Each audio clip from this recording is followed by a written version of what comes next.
Why don't you take a moment and share with the audience who you are and what you do?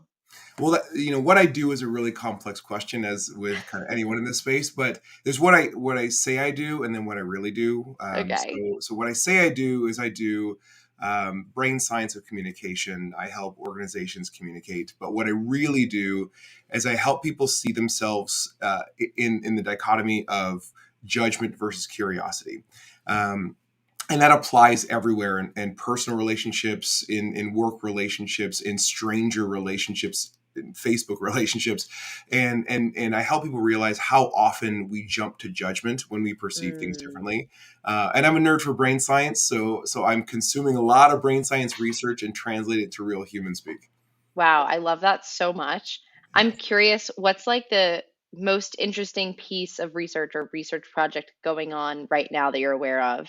So right now, there's really interesting research around perception and expectation. So a lot of times we think that we have some perception, and that perception shapes our expectations, but it's actually flipped.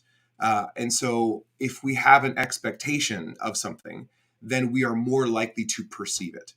And there's a lot of big hubbub around DEI and that sort of thing, but when you understand how that works, I have this really cool experiment that I do live in my keynote sessions, where I'll ask, left half of the room, close your eyes for 10 seconds, right half of the room, look at the screen. And I show them a picture. It's a picture of a guy holding his cell phone in a car. And they say, okay, then I take it away. And I say, okay, everyone open your eyes, look at what's on the screen now. And it's a totally like abstract version of the same picture. I remove all the colors, I fuzzy the lines, and I say, raise your hand if you know what you're looking at. And everyone who saw the original image raises their hands.